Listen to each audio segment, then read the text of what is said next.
అందరికీ నమస్తే అండి. Welcome back to my channel Rama healthy recipes. ఈరోజు వీడియోలో బియ్యపు రవ్వతో పులిహార చూపించబోతున్నానండి. దీన్ని పిండి పులిహార అని కూడా అంటారు. ఇది చాలా సింపుల్గా చాలా టేస్టీగా ఉంటుంది. దీన్ని మనం పండగల్లో ప్రసాదంగా చేసుకోవచ్చు. శనివారం కానీ ఏదైనా ఒక్క పొద్దు చేస్తాం కదా, అలాంటప్పుడు డిన్నర్గా కూడా చేసుకోవచ్చు. ఇది చాలా కమ్మగా చాలా టేస్టీగా ఉంటుందండి. మరి లేట్ చేయకుండా ఇంత రుచికరమైన రవ్వ పులిహార ఎలా చేయాలో చూద్దామా? ముందుగా మనం పొయ్యి మీద గిన్నె పెట్టుకొని ఇప్పుడు వరిని ఒక 2 గ్లాసులు తీసుకుంటున్నానండి. రవ్వ 2 గ్లాసులు తీసుకుంటున్నాను. 2 గ్లాసులు తీసుకొని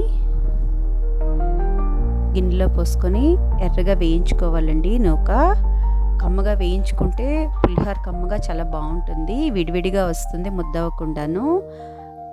కొంచెం ఎర్రగా అయిన వరకు చూసారా, కొంచెం చిన్న పింక్ కలర్ వచ్చిన వరకు ఎర్రగా వేయించుకొని ఒక ప్లేట్లోకి తీసుకొని పక్కన పెట్టుకోవాలండి. అదే గిన్నెలో ఇప్పుడు ఒక గ్లాస్కి 3 గ్లాసులు వాటర్ తీసుకుంటున్నానండి. అంటే 2 గ్లాసెస్ తీసుకున్నాం కాబట్టి 6 గ్లాసెస్ వాటర్ తీసుకోవాలి. 6 గ్లాసెస్ తీసుకుంటే కరెక్ట్గా సరిపోతుంది, చాలా బాగా ఉడుకుతుంది.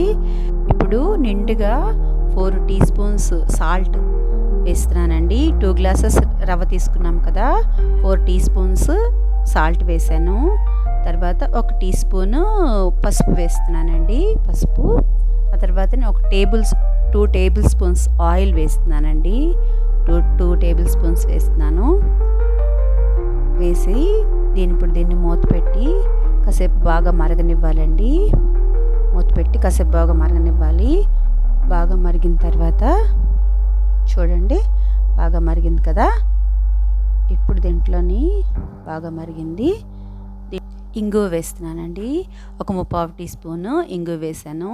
ఇంగువ వేయడం వల్ల పులిహోరకి చాలా టేస్ట్ వస్తుంది, చాలా కమ్మగా ఉంటుంది. ఇప్పుడు దీంట్లోని మరిగిన వాటర్లోని రవ్వ పోసుకొని బాగా కలుపుకోవాలండి. బాగా కలుపుకొని మూత పెట్టుకోవాలి. ఇంచుమించు ఒక 1/2 అవర్ పడుతుందండి.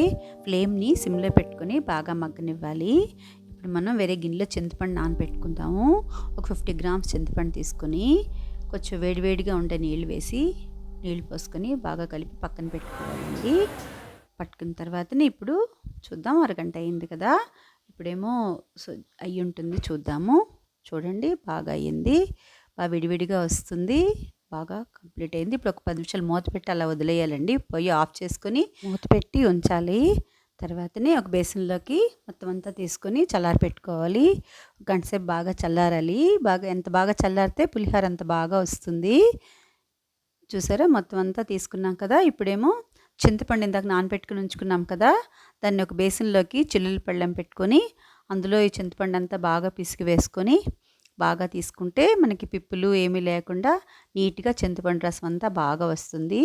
మధ్య మధ్యలో కొంచెం వాటర్ కూడా వేసుకొని బాగా తీసుకుంటే చింతపండు గుజ్జంతా నీట్గా బాగా వచ్చేస్తుంది. తొక్కలు పిప్పులు ఏమీ లేకుండా నీట్గా ఉంటుంది. చూడండి, మొత్తం అంతా అలా తీసేసుకోవాలి.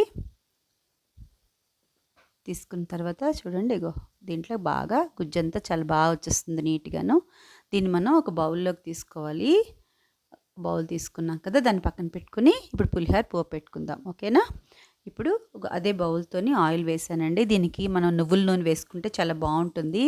నువ్వుల నూనె కానీ పల్లీల నూనె కానీ వేసుకుని దాంట్లోని ఒక బౌల్ పల్లీలు వేసుకున్నానండి, శనగపలుకులు వేసుకున్నాను. దాంట్లో శనగపప్పు కూడా వేసుకుని మినపప్పు, ఆవాలు వేసుకుంటున్నానండి.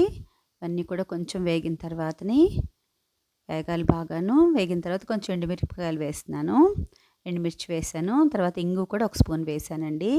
ఇంగువ స్మెల్ ఈ పులిహోరకి చాలా బాగుంటుందండి. అందుకు ఉడుకుతున్నప్పుడు కూడా వేసుకోవాలి, ఇప్పుడు పోపులో కూడా వేసుకోవాలి. చూసారా, పోపు అంతా ఎర్రగా వేగింది కదా. చూసారా, చాలా ఎర్రగా ఈవెన్గా ఒకేలాగా ఎర్రగా వేగాలండి పోపు. ఎంత ఎర్రగా వేగితే అంత పులిహోర బాగుంటుంది. దీంట్లోనే ఇప్పుడు మనం తీసి పెట్టుకున్న చింతపండు మగ్గంతా ఇందులో వేసుకోవాలండి. ఇందులో వేసుకొని బాగా మగ్గనివ్వాలి. ఆ చింతపండు పులుపులోనే పచ్చిమిర్చి, తర్వాత అల్లం కూడా వేసుకోవాలి. కరివేపాకు, పచ్చిమిర్చి, అల్లం ఈ 3 కూడా వేసేసుకొని బాగా వేగనివ్వాలండి. చూడండి, బాగా వేగాలి. బాగా వేగి ఆయిల్ అంతా బాగా పైకి వచ్చేలాగా తాపిగా బాగా వేగాలండి. ఆయిల్ అంతా బయటకు వస్తుంది. అప్పుడు చింతపండు కూడా బాగా మగ్గుతుంది కదా. చాలా బాగుంటుంది. అగో చూసారా, పోపు అంతా బాగా ఎర్రగా వేగింది, ఒకేలాగా ఎర్రగా ఉండాలి. దానివల్ల పులిహోర టేస్ట్ అంతా దీంట్లోనే ఉంటుందండి.